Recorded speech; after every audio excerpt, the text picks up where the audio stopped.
Sahur, sahur, sahur, sahur, sahur, sahur. Bolong hijau. Sahur, sahur, sahur. Alhamdulillah. Assalamualaikum warahmatullahi wabarakatuh. Pendengar yang sama dirahmati Allah subhanahu wa ta'ala, yang ada di Poliama Top FM dan juga yang ada di Cahaya FM Bualemo. InsyaAllah di pagi hari ini tetap bersemangat di hari-hari terakhir di bulan suci Ramadan. InsyaAllah kita tetap diberikan kesehatan, keafiatan Allah subhanahu wa ta'ala. Tuhi sehat ya umo puasa, tuhi sehat ya umo jakati, tuhi sehat ya umo kalaja. InsyaAllah mo'a amilah moto dua mondo Allah ta'ala. Kita lanjut Ustadz dengan pertemuan yang ke-22. Namun sebelumnya saya menyapa dulu para pendengar yang ada di Poliama Top FM maupun yang ada di Cahaya FM, karena sudah pertemuan yang ke-22. InsyaAllah apa yang kami sudah sampaikan, walaupun ada sedikit lucu-lucunya, tapi InsyaAllah bisa dimaknai, dan kalaupun ada yang salah-salah kami memohon maaf. InsyaAllah kita akan lanjut dengan topik pada kesempatan kali ini. Saya mau dua Ustadz atau dua Ustadz. Taib. Bismillahirrahmanirrahim. Assalamualaikum warahmatullahi wabarakatuh. Waalaikumsalam warahmatullahi. Alhamdulillahi wa kafa, wassalatu wassalamu ala nabiyyina Mustafa wa ala alihi wa sahbihi wa ala sairil wafa wa man tabi'ahum bi ihsanin ila yaumiddin wa atharahu man iktafa. Ashhadu an la ilaha illallah wahdahu la syarika lah wa ashhadu anna Muhammadan abduhu wa rasuluh la nabiyya ba'dah. Allahumma salli wa sallim wa zid wa barik ala sayyidina Muhammadin wa ala alihi wa sahbihi wa man sara ala nahjihi ila yaumi al-qiyamah. Para pendengar Poliama Top FM Gorontalo dan juga Cahaya FM Bualemo, yang insya Allah kita semua dimuliakan oleh Allah. Alhamdulillah, kita bersyukur kepada Allah subhanahu wa ta'ala. Tak terasa kita sudah berada di 10 hari yang terakhir dari bulan suci Ramadan. Dan bagaimana kabar orang-orang yang sementara beriktikaf di masjid? Semoga kami temui dalam keadaan sehat walafiat.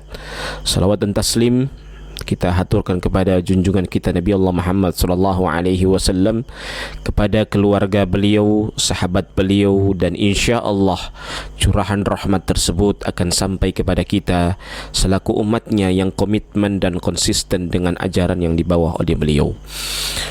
Para pendengar yang dimuliakan oleh Allah, pada kesempatan kali ini dan insya Allah yang berikut-berikutnya, di akhir-akhir dari bulan suci Ramadan, kita akan membahas siapa itu ibadur rahman, siapa itu hamba-hamba ar-Rahman.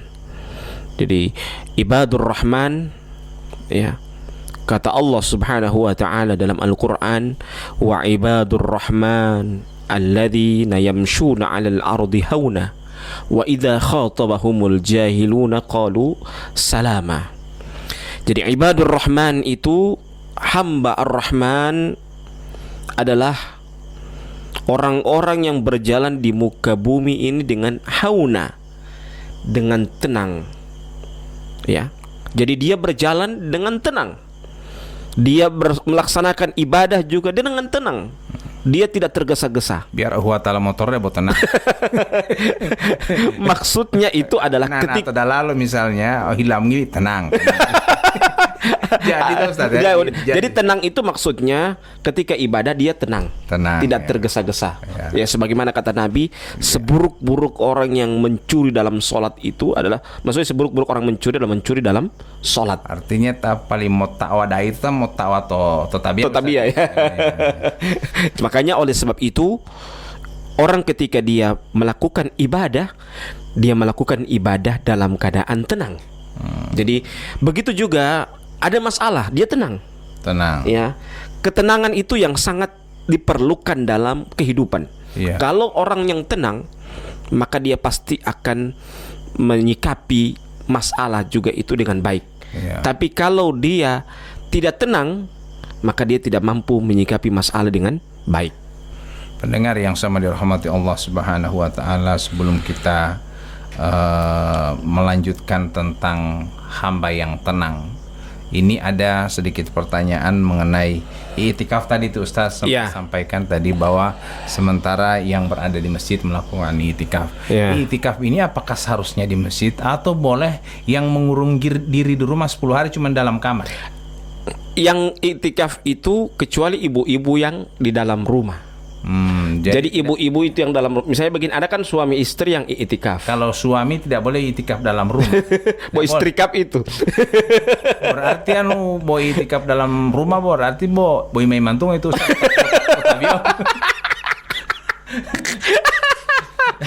Jadi kalau dia adalah laki-laki, dia harus pergi ke masjid untuk i'tikaf. Kan ada begini Bali. Biasanya kan i'tikaf itu ada suami istri. Satu pasang kan.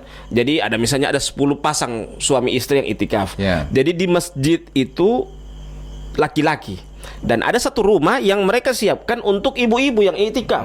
Jadi mereka i'tikaf bukan i'tikaf cuma i'tikaf begitu saja. Mereka ibu-ibu berperan sebagai wanita-wanita para pencari surga dengan menyiapkan sahur orang-orang yang melakukan i'tikaf. Jadi mereka memasak baru kemudian membawakan makanan-makanan itu yang siap saji kepada suami mereka, ya, atau membawakan semua menu itu ke masjid pada saat sahur. Jadi jam 2:30 dorang sudah bawa ke sana di masjid itu sahur yang bapak-bapak sementara sholat malam. Sudah diatur memang. Jadi setelah mereka sholat malam, nah sudah tersedia makan sahur. Jadi tidak benar kalau ada misalnya di dalam rumahnya mapilopui 5 kilo songnya wali ini kamar kosong. Saya akan melaksanakan sholat karena saya tidak ada waktu untuk ke masjid. Saya akan melakukan i'tikaf dalam rumah saja. Artinya enggak boto dalam beletio i'tikaf totih itu belelo hilau. Nah, ini boleh tidak? Ya, kalau seperti itu sama saja dia beriktikaf. Sama saja di dalam rumah dia itu. Bo DP beda dia pindah di rumah orang lain. Jadi i'tikaf itu adalah dia di masjid. Masjid, ya. Pendengar yang sama dirahmati Allah Subhanahu wa taala, kemudian ada pertanyaan yang sempat disampaikan sebelumnya adalah kemarin di pertemuan yang ke-18 sedikitnya kita pernah membahas arti daripada doa kunut Ustaz. Tadi saya ketemu dengan salah satu jamaah dari masjid dan mengatakan tikanani namanya menginginkan bahwa juga terjemahkan kamar juga itu Bali yang doa yang sering dibacakan pada saat setelah selesai sholat, artinya selesai sholat tarawih, sholat witir, di saat kita sudah masuk di hari yang ke-15 itu subuhun kudusur rabbun. Nah ini artinya terjemahkan supaya artinya kita tahu arti yang kita ucapkan. Kalau itu apa namanya, kalau yang awal Subhanal Malikil Kudus. Kalau awal-awal itu dia cuman puji-pujian semua. Nah, kalau Subhanal Malikil Kudus artinya apa? Maha suci Allah yang maha maha penguasa dan juga maha kudus, maha suci itu. Jadi itulah namanya. Itu jadi puji-pujian semua ini. Hun kudusun rabbuna wa rabbul malaikati warruh. Dan itu Tuhannya malaikat dan para ruhaniyah. Itu semua puji-pujian. Jadi semua puji-pujian. Yang kedua, nanti pada saat Allahumma innaka afun tuhibbu, itu berdoa. Baru itu doa. Pokoknya kalau ada Allahumma, itu kan Allahumma itu kalau dalam doa namanya itu adalah ismul a'zam.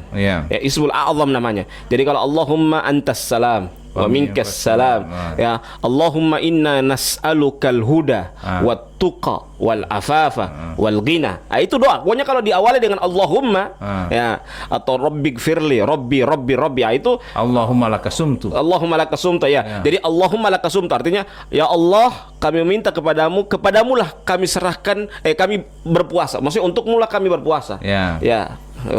Wabika amantu, dan kepadamulah kami beriman. Jadi Allahumma innaka afun.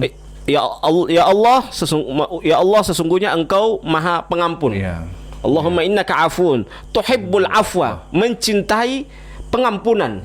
Fa'fu anna, maka ampunilah kami. Itu maksudnya. Jadi ini sudah terjawab pertanyaan dari salah seorang pendengar setianya kita, Ya. baik di CFM maupun Poliamatov FM. Nah, Ustadz, untuk menjadi hamba yang tenang, Ya. ini kan tidak semudah yang kita pikirkan, yang kita sampaikan. Karena kenapa? Ketenangan ini sebenarnya melahirkan sebuah kalau orang yang penyakitan, kalau dia tenang pasti tidak akan kena penyakit. Ada orang yang gelisah sehingga dia Kerasa kerusuk. kerusuk, kena penyakit. Macam-macam penyakit. Katanya penyakit itu kebanyakan mulainya dari pikiran. Betul. Karena tidak tenang akhirnya muncul berbagai macam penyakit. Iya betul. Ya. Dan apa namanya? Makanya kata Rasulullah SAW, laisa, orang yang kuat itu bukanlah orang yang pandai bergulat, tapi orang yang kuat itu apa? Yamliku nafsahu indal ghadab. Dia mampu menahan jiwanya, mampu menahan hawa nafsunya ketika dia marah. Jadi orang yang kuat itu terlihat pada saat dia marah. Bagaimana dia marah? Ya, apakah ketika dia marah huata-huata, ya, atau dia diam? Ya. Kalau dia diam berarti dia laki-laki. Jadi yang patel tampil tahu tak apa tuh kok ya, karena laki. Jadi apa nama itu Ustaz, kira-kira aku kalau turun gue pop kan laki-laki Tidak, maksudnya begini. Ya. Kalau laki-laki itu kan biasa marah. Kalau dia marah, dia diawali dengan diam. Iya.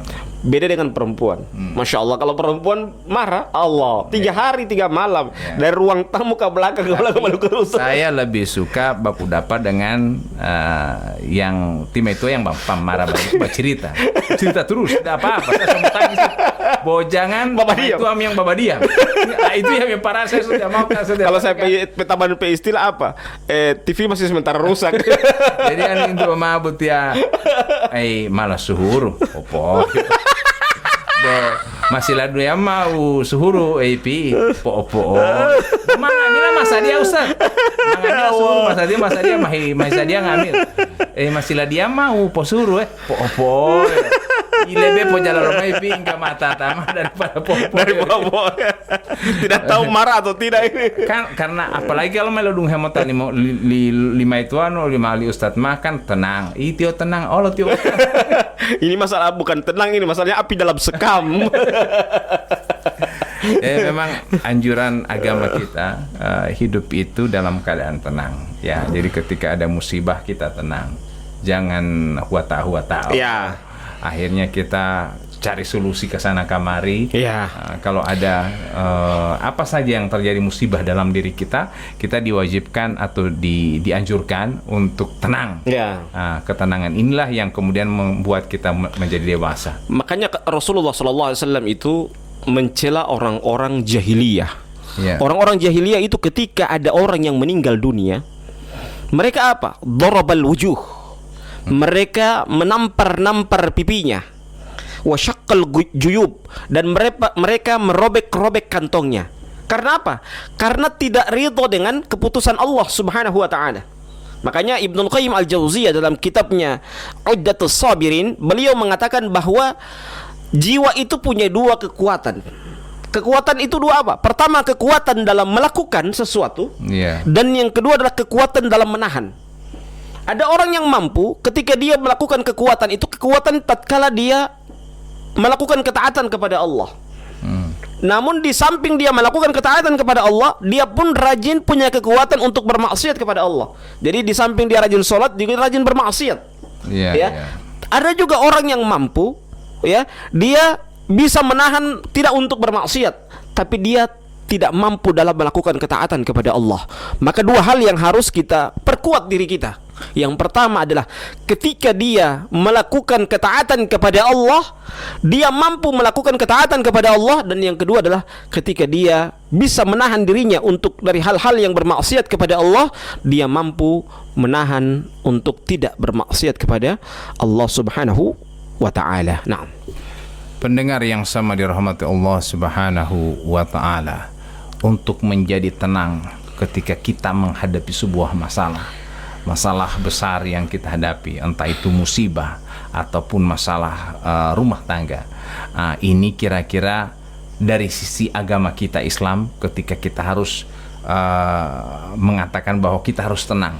Nah, supaya kita tenang, apa-apa yang harusnya kita laksanakan. Mungkin Ustadz salah satunya adalah wudhu misalnya. Ketika kita emosi, ada yang mau bikin marah, orang anak bikin marah, istri kita orang bikin marah, ada keluar yang bikin marah, kita harus tenang. Nah, salah satu atau step-step untuk tenang itu Ustadz. Iya.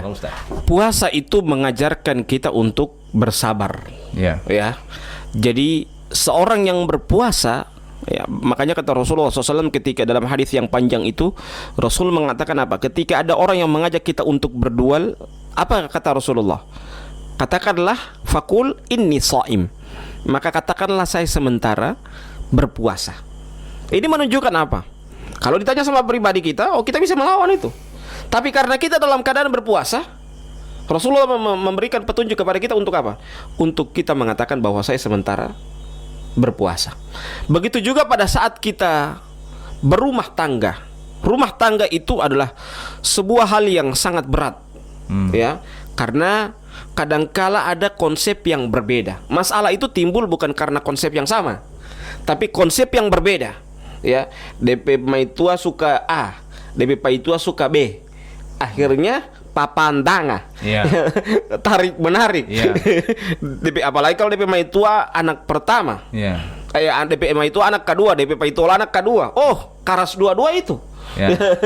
Jadi, memang untuk menjadi tenang, kita kembali ke topik, adalah salah satu yang dianjurkan oleh Rasulullah, Ustadz, ya. Mungkin karena Allah mencintai orang-orang yang bertaubat dan juga mensucikan dirinya. Innallaha yuhibbut tawwabina wa yuhibbul mutatahhirin. Sampai ini kita bawa sampai ke wudu. Betul. Wudu pun di doa wudunya adalah yang terakhir adalah innallaha yuhibbut tawwabina wa yuhibbul mutatahhirin. Kita menjadikan orang yang bertobat, kemudian waj'alni min ibadika sholihin. Jadi ini pertanda bahwa dengan ketika kita menghadapi sebuah masalah yang besar, wudu dulu ente, tenang. Ketika kita menganjurkan seseorang untuk tenang ini, jadi gampang seperti Ustadz tanpa tela patan dia paham apa tahu tabiat kan, artinya itu Ustadz, ya. Pernah di zaman Rasulullah ada seorang wanita yang dia menangis di atas kuburan. Wanita ini punya anak, satu-satunya anak. Ya, karena dia tidak rela anaknya itu meninggal dunia. Dia menangis. Nah, pada saat dia menangis itu Rasulullah SAW melewati wanita yang menangis itu. Rasulullah mengatakan apa? Ittaqi wasbiri. Hendaklah kamu bertakwa dan bersabarlah. Maka dia tidak lihat ini bahwa yang memberikan nasihat ini adalah Rasulullah SAW. Maka pada saat itu wanita itu mengatakan apa? Ilaika anni, jauhilah saya. Dia tidak tahu yang makasih nasihat ini. Rasulullah SAW. Maka ketika dia cari siapa itu orang yang menasihati tadi, ternyata Rasulullah SAW. Dia datang kepada Rasulullah. Ya Rasulullah, saya mohon maaf. Rasulullah mengatakan apa? Inna sabra inda sodomatil ula. Sesungguhnya kesabaran itu adalah terpaan pertama kali. Jadi ketika seorang diterpa dengan ujian, ya, banyak orang mendapatkan ujian, ya, namun terpaan yang terbesar itu atau uji yang terbesar itu adalah tatkala pertama kali dia mendapatkan ujian tersebut. Ya, kalau dia pertama kali mendapatkan ujian, maka pasti dia akan berat untuk menghadapi ujian tersebut. Makanya kata Rasulullah apa? As-sabru innamas sabru inda sadmatil ula. Sesungguhnya kesabaran itu adalah terpaan pertama kali. Jadikanlah sabar dan solat sebagai penolong. Wasta'inu bis-sabri was-shalah wa innaha lakabiratun illa 'alal khashiin. Jadi hendaklah kamu memohon pertolongan dengan apa? Wasta'inu bis-sabri was-shalah, dengan kesabaran dan salat. Wa innaha lakabiratun illa 'alal khashiin. Dan hal itu berat dilakukan atau besar dilakukan kecuali apa? Hanya bisa dilakukan oleh orang yang khusyuk, orang-orang yang tunduk kepada Allah Subhanahu wa taala. Hanya orang-orang yang khusyuk, ya, Ustaz, ya. Ini di surah Al-Baqarah ayat 45. Kalau tidak salah. Jadi ada kalimat yang indah di sana yang Allah sampaikan kepada kita di awal itu. Jadikanlah sabar dan salat penolong kalian. Jadi upilo pomulolime sabari. Di pomalima langsung mau tabia. Artinya pen mau tabia peta dia sabari. Jadi bayangkan kan Ustaz, ya. Tidak tenang kan? Karena artinya kan kita orang sabar dulu, tenang dulu baru sholat. Ya, kalau langsung sholat. Bayangkan saja, coba bayangkan. Ketika kita suka buang air besar. tatkala makanan sudah siap disajikan. Ya. Maka apa yang diberikan oleh Rasulullah SAW? Diberikan solusi. Apakah kita sholat? Jawabannya tidak. Yang diperintahkan kalau makanan sudah tersedia, kita makan dulu. Wan ohila mengili, pengilipo. Pengilipo, ya. Kerajaan mungkin mau teh mengilipo buku. Buku-buku ayam lagi mengili. Akhirnya tidak tahu Suar-suar dingin. Atau tidak lapar. Ya. Ketika lapar, mahide utama makanan. Hemotabia malu. Au malu tete walau beton. Oh, sudah selesai sampai ikan. Selesai sampai ikan. Jadi memang pendengar yang sama dirahmati Allah Subhanahu wa taala, ini konsep yang indah dari agama kita, Ustaz, ya. Mengatakan jadikanlah sabar dan sholat. Upilo pomulolio sabari. Ya. Apalagi puasa ini melatih kita untuk sabar. Ya, karena kesabaran itu ada dua. Ya. Ada sabar melakukan ketaatan kepada Allah, dan ada sabar meninggalkan maksiat kepada Allah. Jadi melakukan ketaatan kepada Allah itu butuh kesabaran.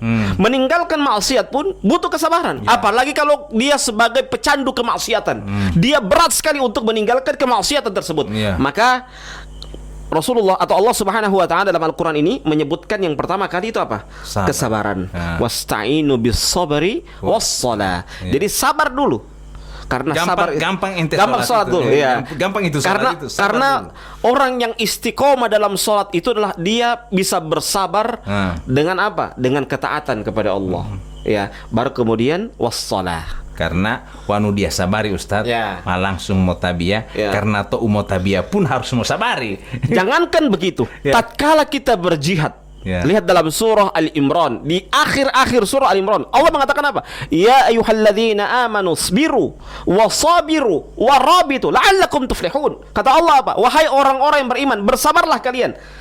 Allah mengulang kata sabar dua kali. Pertama, bersabarlah kalian. Yang kedua apa? Wasabiru, dan bersabarlah kalian menghadapi musuh. Karena menghadapi musuh itu butuh kesabaran. Kalau tidak sabar dia lari. Penakut, pengecut, ya. Jadi ketika melawan musuh juga itu butuh kesabaran. Isbiru wasabiru. Jadi musuh pun bisa bersabar dengan kita, bisa berletih-letih dengan kita, melawan kita, apalagi kita yang memperjuangkan kebenaran. Tentunya kita harus lebih bersabar lagi daripada mereka. Makanya Allah mengatakan apa? Ya ayyuhalladzina amanu isbiru wasabiru warabitu. Ya. Jadi apa namanya? 3, bersabar dan bersabar menghadapi musuh. Wasabiru ini apa? Berlomba-lomba dalam bersabar. Kemudian yang berikutnya adalah mempersiapkan bekal dengan sebanyak-banyaknya menghadapi musuh itu. Ramadan adalah media tempat kita untuk melatih diri kita untuk bersabar. Betul. Kenapa saya katakan demikian, Ustadz? To Ramadan ini artinya ambillah uhalale pi sabar ya Ustaz. Betul. Umong aboti memang uhalon tetapi sabar di pemapongnya dia mabuka. Tima itu amboti tima itu halale wayakan. Artinya kan itu. Tapi harus sabar ente. Apalagi haram. Betul. Jadi di puasa ini luar biasa mengajarkan kita menjadi seorang yang tenang, yang sabar dalam setiap musibah yang dapat kepada kita. Jadi umong ngilu halale ulah hila buti dia ulah tahu. Tapi kan kita harus bersabar menunggu datangnya buka puasa. Betul. Jadi ini ada pelajaran yang luar biasa di bulan suci Ramadan. Semoga di akhir-akhir Ramadan ini banyak sekali pelajaran yang kita bisa dapatkan, yang bisa mengajarkan kita tentang arti sebuah kesabaran. Ini baru sabar ini. Terkhusus juga orang-orang yang melakukan i'tikaf. Kadangkala kalau akhir-akhir konser rame-rame di Pasar Senggol, sebanyak ujian tidak pi Pasar Senggol ente atau bomba diam di masjid terus ente ini dorang mulai goda. Padahal bos 10 hari ini.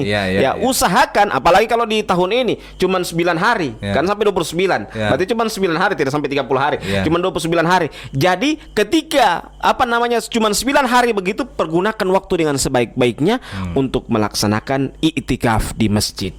Jadi intinya adalah tenang dalam menghadapi masalah, kemudian jadikanlah sabar. Ingat, sabar dulu. Nanti sabar ente baru potabia. Artinya kan kita kan diwajibkan untuk sholat. Betul. Dan itu sebuah kewajiban yang harus kita laksanakan. Betul. Tapi wan mam tabia dia mau sabar. Jadi pemulai yang sabari pompe patayo potabia. Tapi ada hal yang kita harus perhatikan. Kita ketika mengeluh ya. Mengeluh itu ada dua. Ibnu Qayyim Al-Jauziyah rahimahullahu taala dalam kitabnya Uddatus Sabirin, beliau mengatakan apa? Bahwa mengeluh itu ada dua. Mengeluh kepada Allah itu dibolehkan. Ada mengeluh yang dia mengeluh hanya kepada dilakukan dengan cara sikapnya atau ucapannya. Jadi kita bisa mengeluh. Orang yang mengeluh itu belum tentu dia tidak sabar. Seperti yang dilakukan oleh Nabi Yakub alaihi salam ketika dia ditinggalkan oleh Nabi Yusuf alaihi salam, ya, meninggal dunia. Apa dia mengatakan? Innama ashku bathi wa huzni ilallah. Ya, sesungguhnya ya saya mengeluhkan dukaku, kesedihanku kepada Allah Subhanahu wa taala. Padahal di akhirnya ditutup dengan apa? Fasabarun jamil. Kesabaran itu adalah sesuatu hal yang sangat indah. Maka ini merupakan pelajaran besar buat kita bahwa tatkala kita mengeluh, kita hanya mengeluh kepada Allah Subhanahu wa taala. Jadi orang bersabar itu bukan berarti dia tidak pernah mengeluh. Dia bisa hanya mengeluh kepada Allah. Tapi kalau mengeluh kepada manusia, jangan sampai kita salah dalam mengeluh, malah justru itu akan membuat mudarat kepada diri kita.